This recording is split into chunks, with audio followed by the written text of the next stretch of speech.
é que continua agora com as perguntas para o Neemias. Tá certo assim, Ok. pastor? Tá certo. Perfeito, vamos lá. Ele, Beleza. infelizmente, no versículo 10 de 1 Tessalonicenses 1, não é?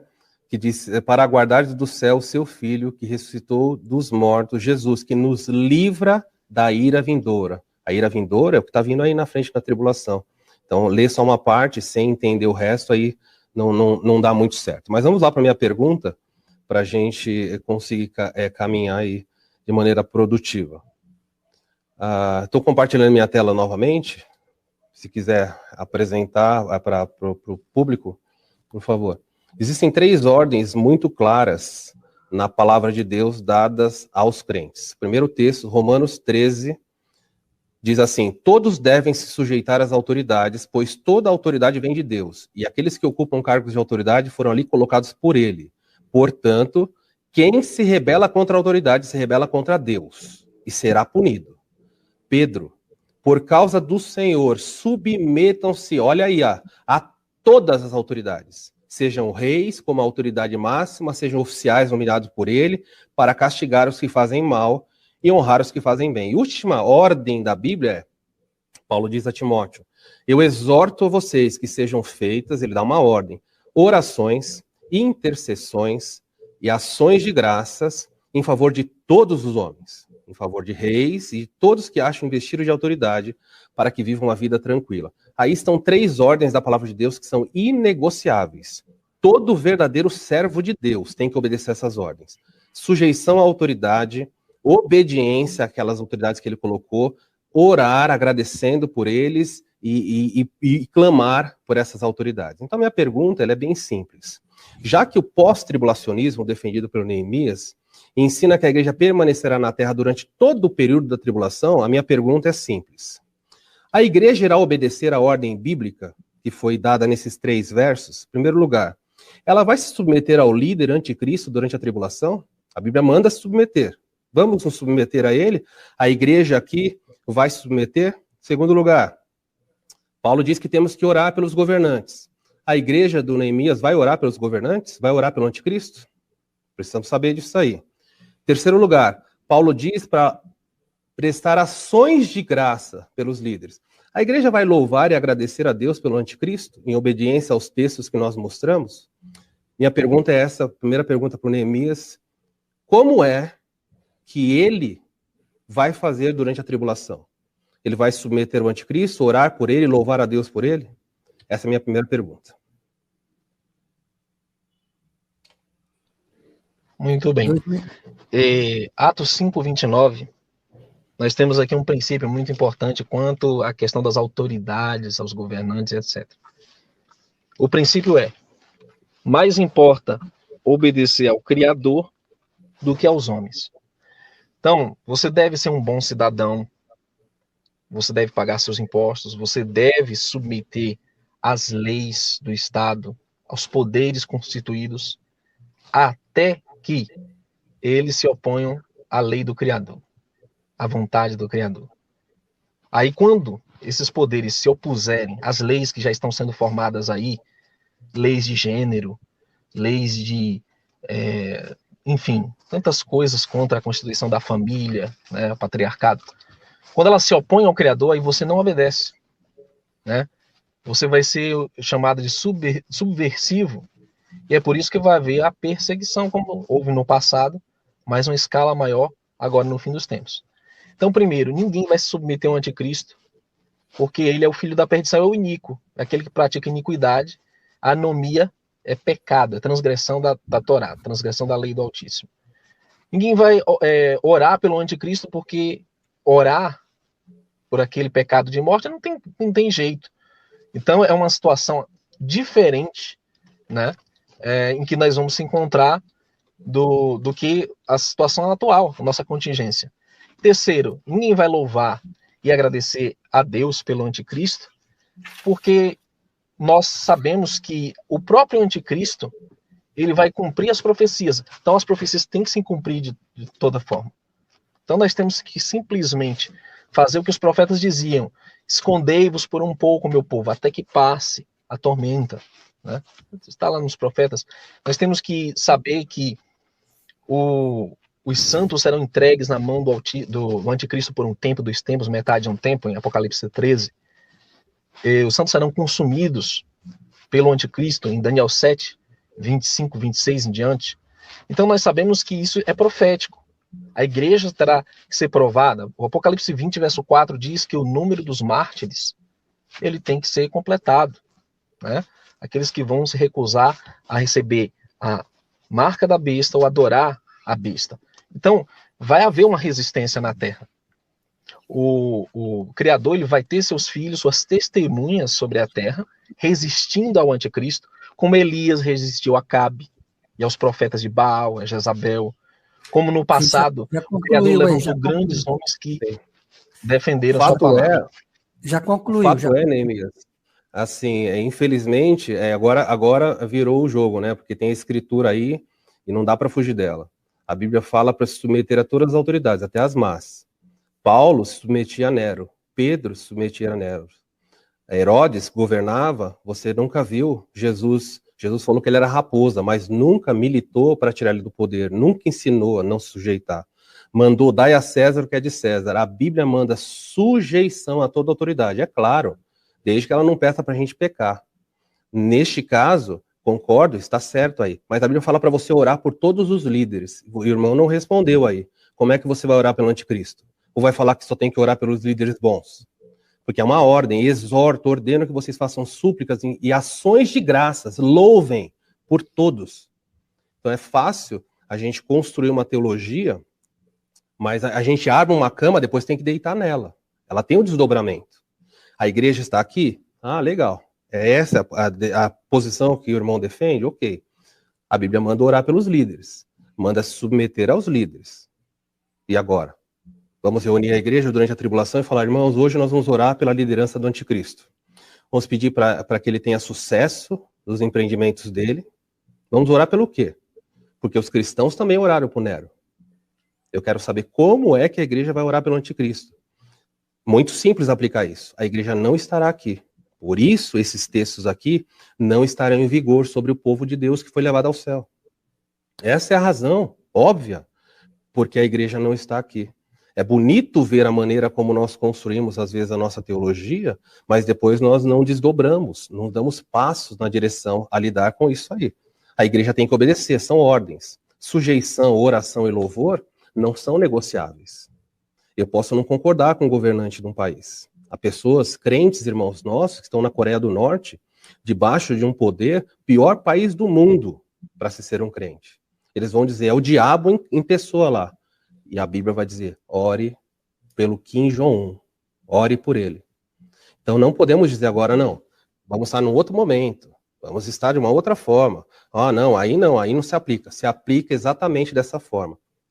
Ordens de Deus não são discutidas nem ajeitadas, elas são cumpridas. Se a igreja estiver aqui na tribulação, ela tem que submeter ao anticristo, naquilo que ele não pedir que for pecado. Orar por ele, e deve louvar e agradecer a Deus. Essa é a razão, porque a igreja, em hipótese alguma, vai estar aqui nesse momento.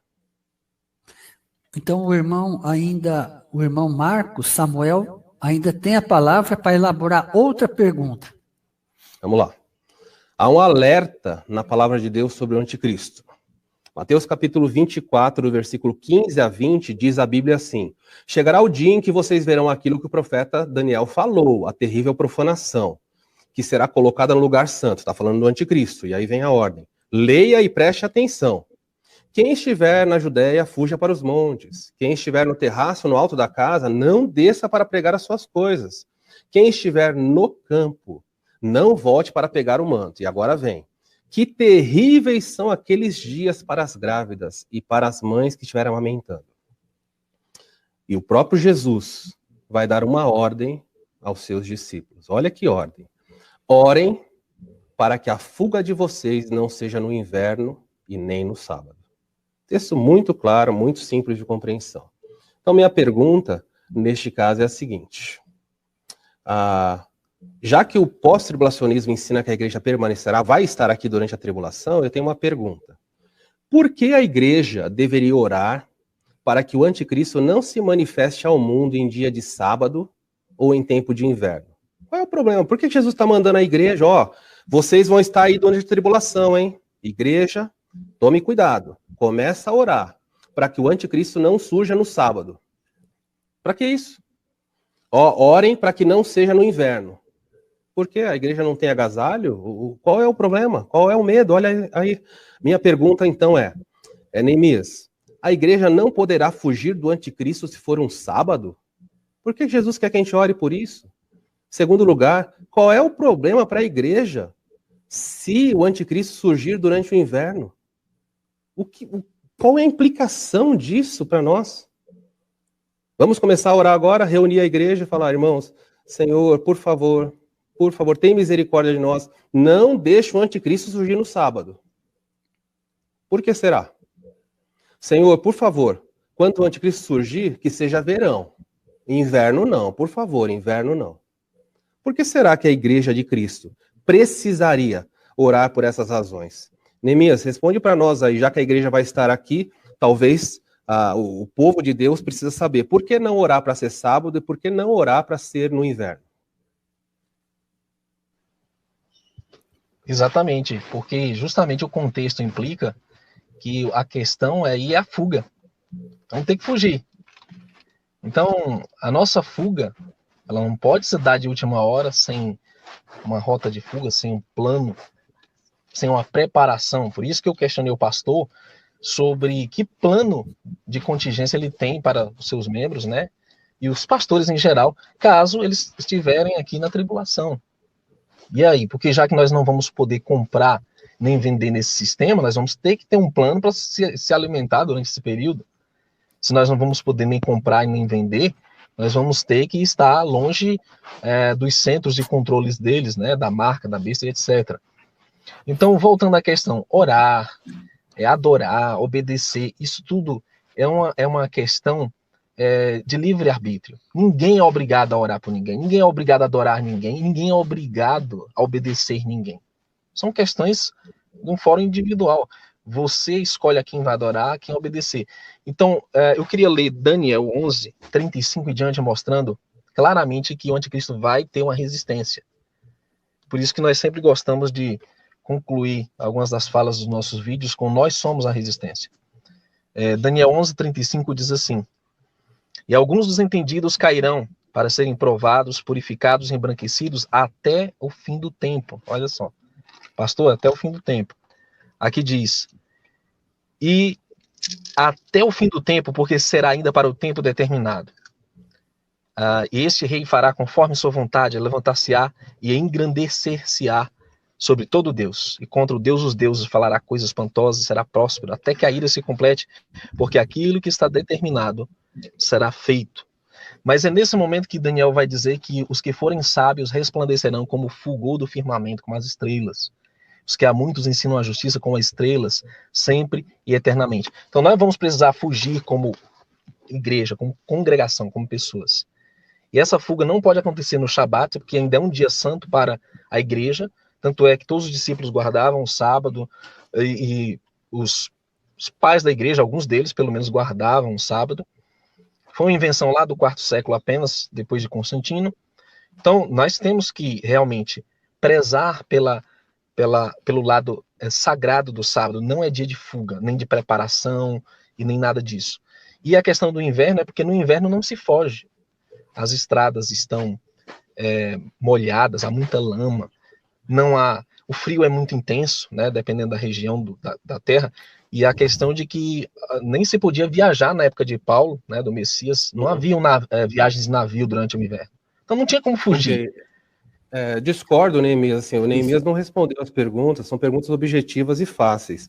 Aqui no inverno brasileiro aqui é sol. Não tem problema nenhum. A igreja brasileira aqui, se orar, Senhor, a igreja no Nordeste, a igreja no sertão do Nordeste vai orar, Senhor, por favor, nos preserve para que a gente não fuja no inverno. Qual é o sentido disso aí para eles? Zero.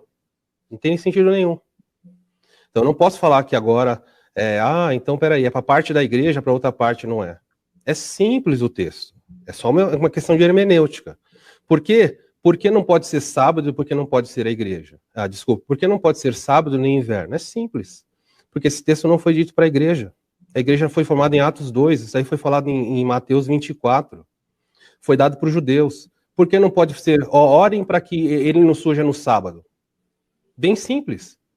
Porque o judeu, para não quebrar o sábado, a lei do sabá, ele vai morrer. Do Shabá, ele vai morrer. Então é uma ordem para os judeus, olha, fiquem atentos, peçam a Deus para que o anticristo não suja no sábado. É totalmente judaico, não tem nada a ver com a igreja. Ore para que não seja inverno. Bem simples. Em volta de Jerusalém, ele fala assim, quando vocês virem o abominável no templo, ele está falando de Jerusalém. Por que não pode ser inverno? Porque em volta de Jerusalém neva no inverno, não dá para correr na neve, afunda. Então não tem nenhuma implicação, zero implicação para a igreja. Zero, absolutamente nada com a igreja. Esse é o problema, quando eu pego textos que se referem à nação de Israel e trago para a igreja, dá essa confusão. Aí vamos pegar o irmãozinho lá no Amazonas, na floresta Amazonas, orando, Senhor, tem misericórdia, porque o anticristo não surja no inverno. Que inverno? Ele nem sabe o que é inverno. Mas o judeu sabia muito bem. Se ele surgir no inverno, não tem como fugir. Vai estar muita neve aqui. Se ele surgir no sábado, o judeu vai preferir morrer do que quebrar a lei. Então orem para que não seja em nenhuma dessas ocasiões. É simples assim. Quando a gente pega o texto bíblico e fica só com o texto bíblico, a gente não cria fantasias. E se não cria fantasias, o texto nos limita. Então nós temos aqui um manual. Há muitas pessoas que podem discordar. Às vezes, eu não estou acompanhando o chat, nada, mas muitas pessoas discordam de forma desrespeitosa. Por quê? Porque não tem escritura. Ninguém ganha debate porque ofende, mas aqui é uma questão de ideias. E quando nós estamos debatendo ideias, nós vamos debater na Bíblia. A Bíblia não permite a interpretação que o Neemias está dando. Então nós temos que ficar somente com a escritura. Não ser sábado, não ser inverno, é porque o judeu sabia muito bem o que significava isso aí. Então, beleza. Agora vamos para a terceira pergunta, né? Porque ainda o irmão tem esse direito, né? Conforme combinamos. Fica à vontade. Há um alerta da palavra de Deus. De novo, vamos ficar só com a escritura. Mesmo que as pessoas não concordem, não importa. Aqui, o objetivo do debate aqui não é ter ibope.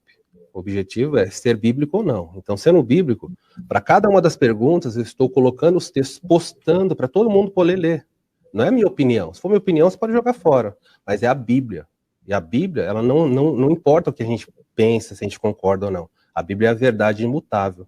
Se a gente ficar bravo ou não, a Bíblia é a verdade. Um alerta da palavra de Deus sobre o anticristo. Olha o que ela diz. Quando vier o Filho do Homem na sua majestade, e todos os anjos com ele, olha o que fala de Jesus. Então, somente então, quando Jesus voltar, ele se assentará no trono da sua glória. E o que acontece quando ele se senta no trono da sua glória depois de ter retornado à terra? Todas as nações serão reunidas à sua presença e ele separará uns dos outros. Como o pastor separa cabritos das ovelhas e porá as ovelhas à sua direita e os cabritos à esquerda. Está aí um texto bíblico que os pós-tribulacionistas têm que responder. Então, o arrebatamento pós-tribulacionista, aí eu fiz um desenho gráfico para simplificar, tá bom? Então, essa linha azul é a linha do tempo, a tribulação é o que vem aí à frente em vermelho, o foguinho pequeno significa o começo da tribulação, a primeira metade da tribulação, e o fogo maior, o que é chamado grande tribulação. Aí, entrando na tribulação, à luz do que o Neemias falou, nós temos esse branquinho aí que são as ovelhas de Cristo, e você tem esse escurinho aí que são os bodes, os incrédulos. Então, ambos, olha só. Segundo essa posição, a posição pós-tribulacionista, que o Neemias defende, Jesus arrebata suas ovelhas ao término da tribulação, permanecendo na terra, após o arrebatamento, apenas os não salvos. Então, para simplificar é isso, ó. Bodes e ovelhas vão passar pela tribulação juntos. Então, a igreja e os ímpios, todo mundo vai sofrer na mão do anticristo.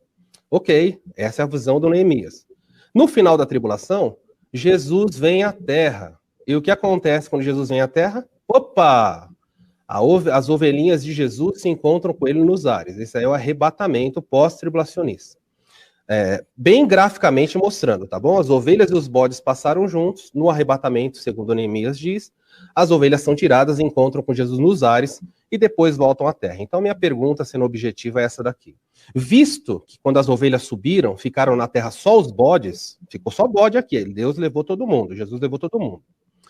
Que ovelhas são estas que Jesus encontra na terra logo após o seu retorno, para separar dos bodes, no julgamento das nações de Mateus 25? Vou falar de novo. Ele separou, levou as ovelhas, ficou só bode na terra. Quando ele volta e chega aqui na terra, Mateus 25:33 fala que ele junta as nações e separa ovelhas de bodes.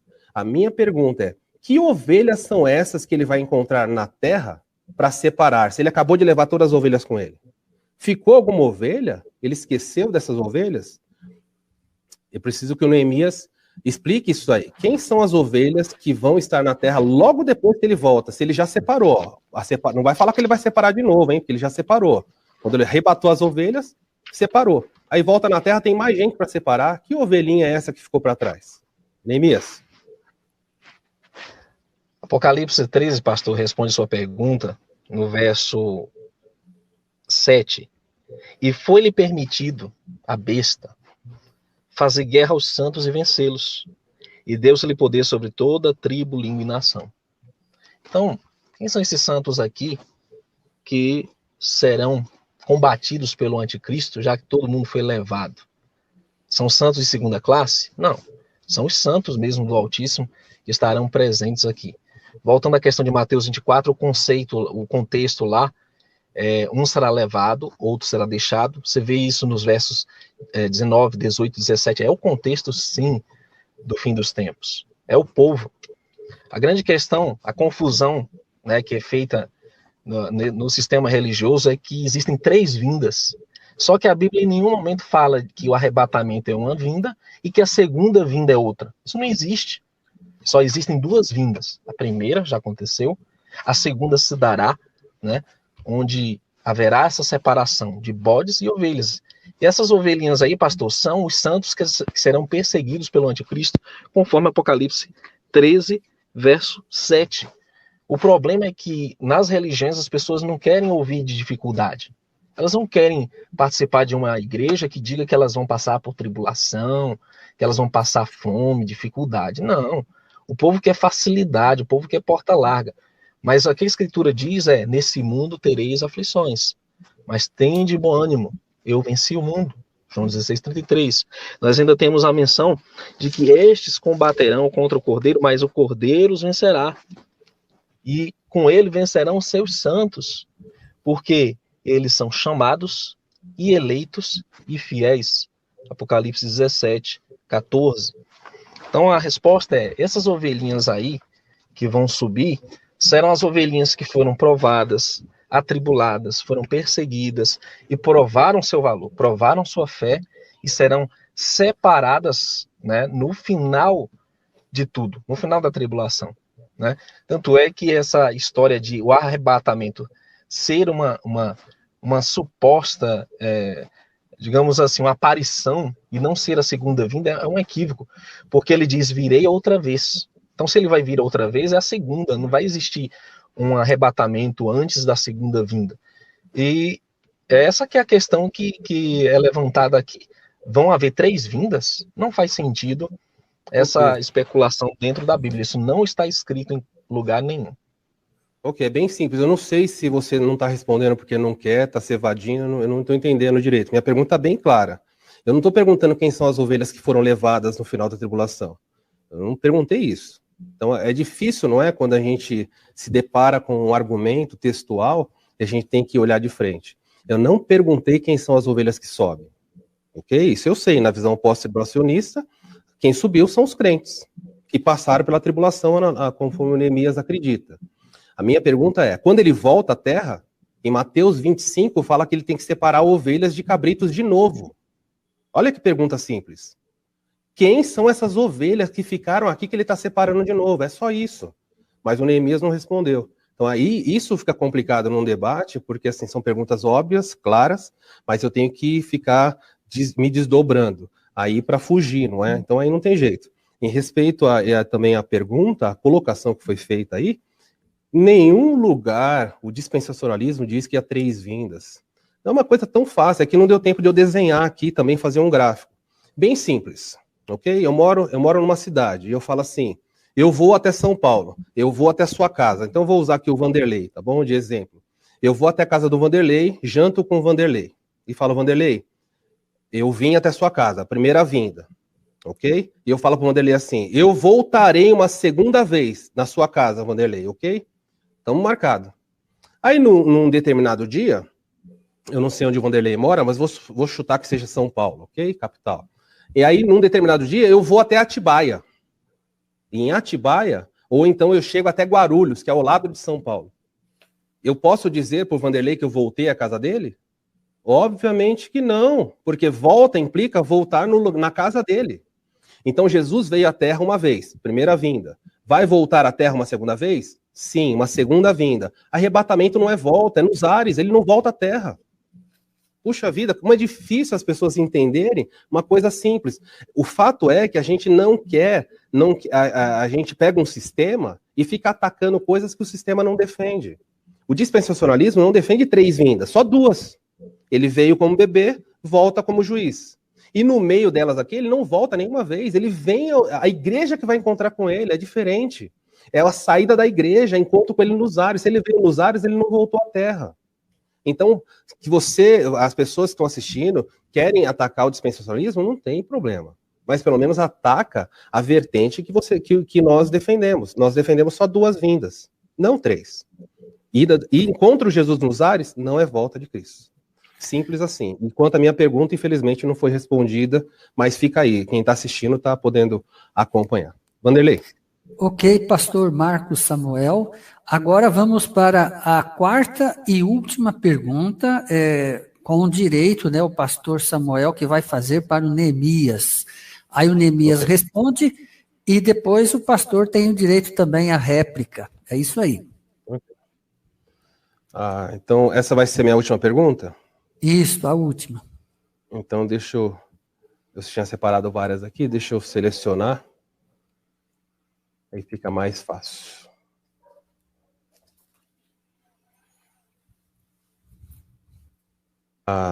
Minha pergunta é a seguinte. O Neemias mencionou que a igreja vai estar aqui na tribulação durante os 7 anos. Ele deixou isso bem claro no entendimento dele. Então, eu quero fazer uma colocação aqui. Agora eu vou projetar minha tela. Já está aí para ser partilhada com as pessoas. Há um alerta das Escrituras bem claro. O alerta diz assim, Apocalipse capítulo 13. A todos os pequenos, os grandes, os ricos, os pobres, os livres, os escravos, faz com que lhes seja dada uma marca sobre, em cima, sobre não é dentro, tá? Sobre, acima. A palavra é pi. Sobre a mão direita, sobre a fronte, para que ninguém possa comprar ou vender, senão aquele que tem a marca, o nome da besta ou o número do seu nome. Em Apocalipse 14 é dito, aqueles que adorarem a besta e a sua estátua, ou aceitarem, veja aí que não é obrigatório, é uma liberalidade da pessoa, ou aceitarem a sua marca, beberão o vinho da fúria de Deus, serão atormentados com fogo e enxofre. A fumaça do seu tormento subirá para todo sempre, não terão alívio nem de dia nem de noite, pois adoraram a besta e a sua estátua e aceitaram de novo a marca do seu nome. Minha pergunta, quem receber o número da besta pode se arrepender depois de tomar essa decisão? Porque, veja, a igreja toda aqui na Terra, não é, sendo perseguida, o anticristo aí matando aos milhares, queimando. O que vai acontecer? As pessoas vão receber a marca da besta, depois elas podem se arrepender? Porque se o Neemias disser que elas podem se arrepender, então, automaticamente, não tem outra via, automaticamente diz que a Bíblia pode falhar. Porque a Bíblia diz claramente que quem recebeu será atormentado. Recebeu a marca é atormentado. Então é possível que alguém receba a marca da besta e se arrependa? Se é possível a pessoa se arrepender, então a minha pergunta é, a Bíblia mentiu ou está errada? A Bíblia pode falhar? Acho que deu para entender aí. As pessoas vão receber, à luz dos textos que eu mostrei aqui, vão receber a marca da besta.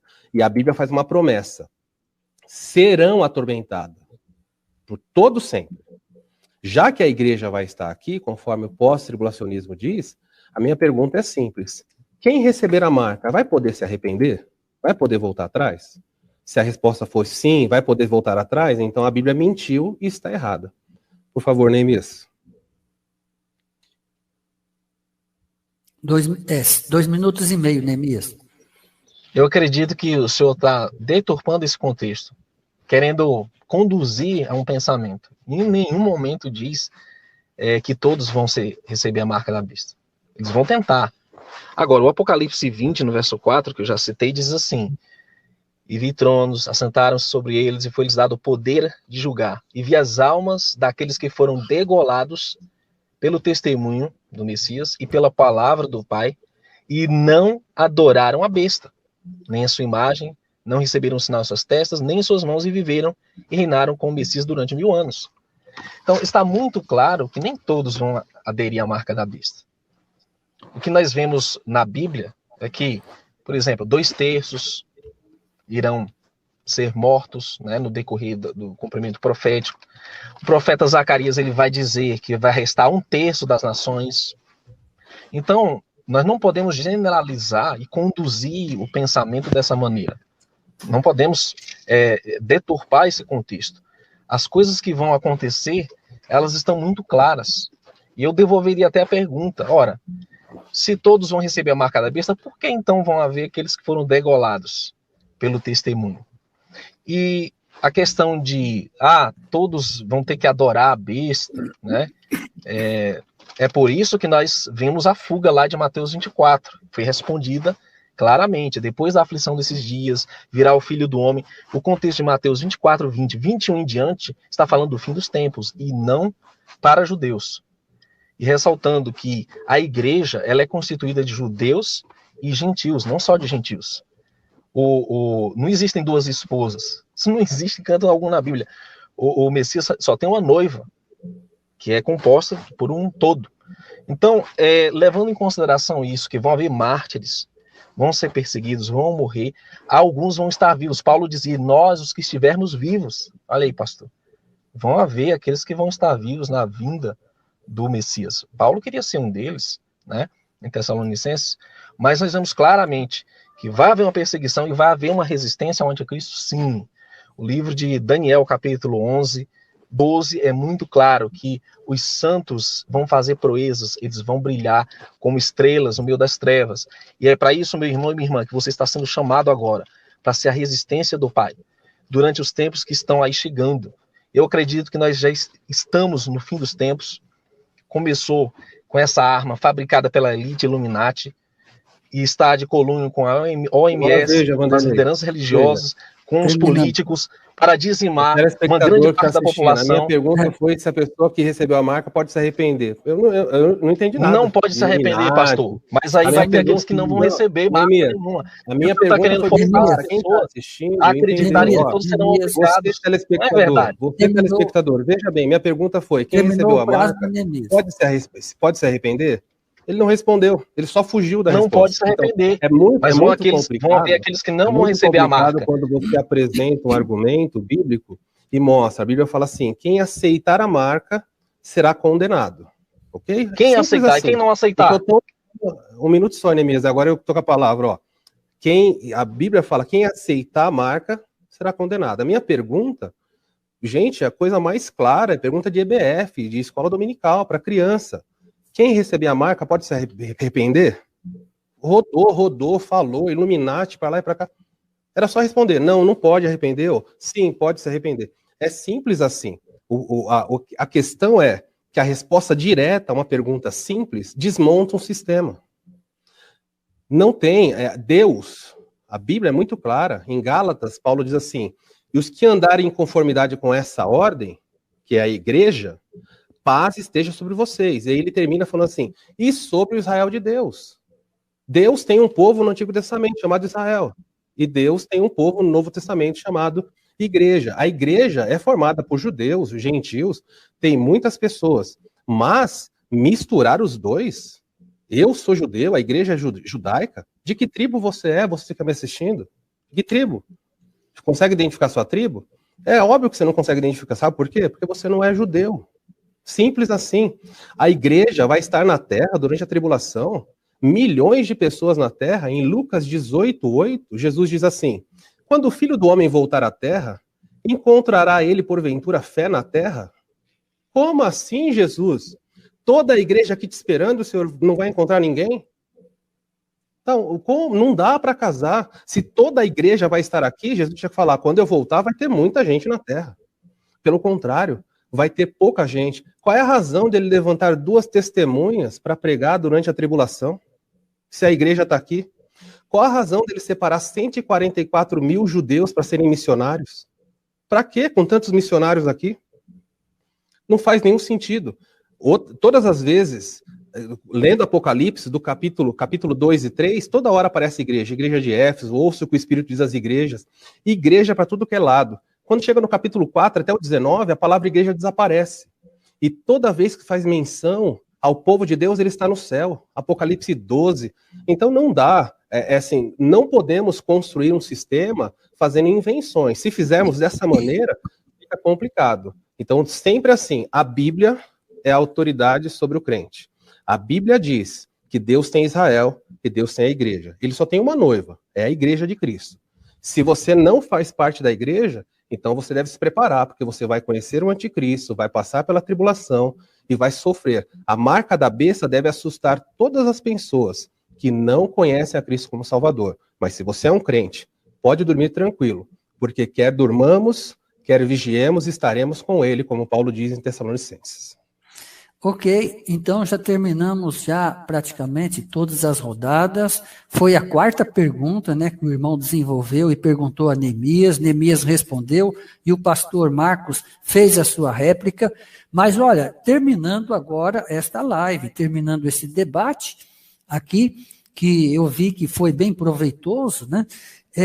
O Neemias tem 3 minutos, Neemias, para você ainda despedir do pessoal, para você fazer as suas considerações finais e, possivelmente, se você desejar fazer alguma defesa da sua fé, 3 minutos. E aí você despede já da live, claro, porque depois tem a vez do pastor Marcos.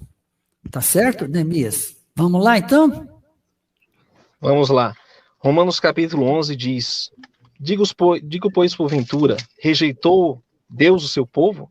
De modo nenhum.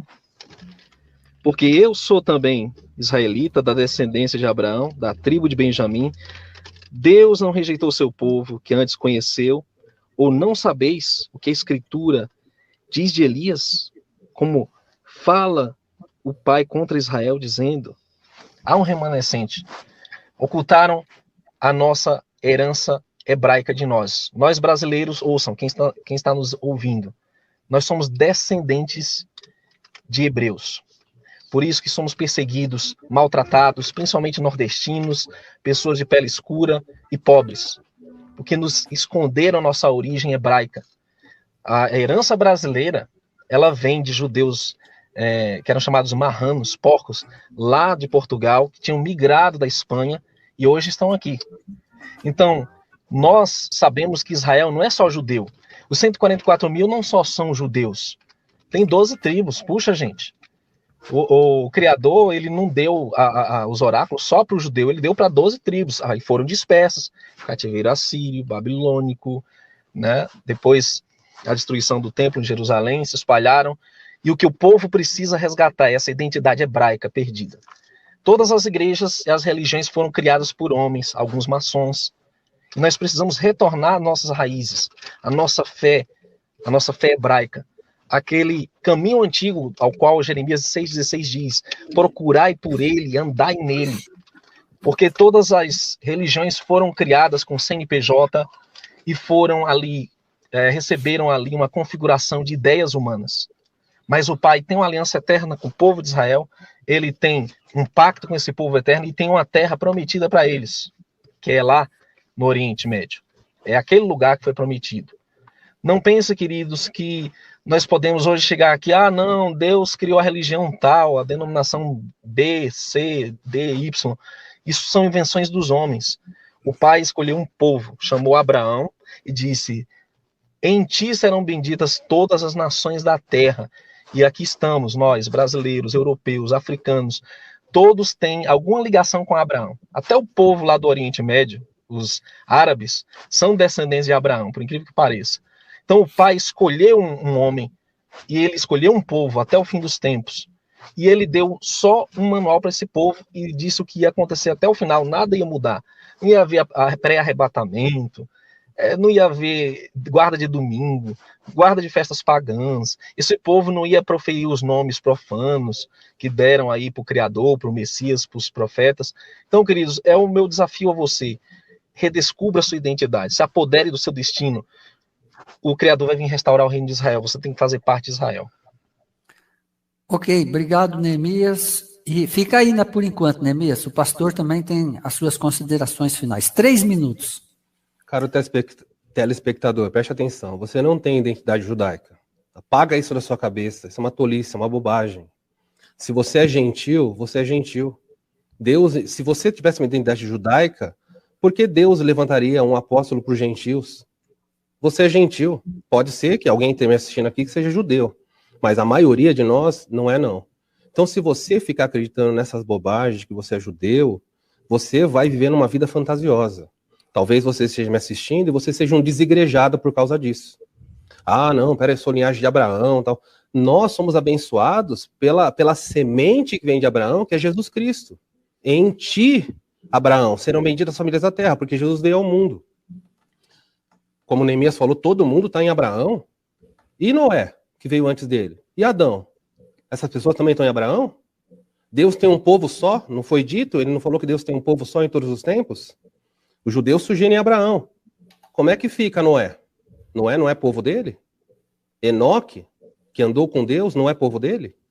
Então veja, não acredite em fantasias. A Bíblia, ela nos limita. 66 livros. Boa teologia se faz assim. A Igreja de Cristo, todos aqueles que pela fé acreditam no Senhor, serão arrebatados quando ele vier. Mesmo você, que é pós-tribulacionista, naquele dia vai subir, se você é um salvo. Mas veja, se você quiser ficar correndo atrás dessas loucuras, Illuminatis, coronavírus, coroa do anticristo, se você for ficar vivendo como um escatomaníaco, de vida fantasiosa, então, veja, vida de igreja não é para você. Ah, mas eu não gosto de igreja. Lamento muito, quem fundou a igreja foi Cristo. Ele tinha um plano. E a igreja é formada, assim, por gentios, judeus, por povos de todas as raças, línguas e nações. Mas os judeus não. Judeu é formado só por judeu. Então, não acredita nessa bobagem. Em segundo lugar, deixa eu dizer para você, se você é um crente de verdade, você não precisa ter medo do anticristo. Não tenha medo dele, porque ele não tem poder sobre você. A Bíblia diz, e eu quero terminar com um texto de Pedro. A Pedro diz assim, eu vou até projetar a minha tela, no meu tempo ainda, para que os irmãos possam acompanhar. Olha aí, está sendo projetado o texto para você, o texto com que eu quero terminar.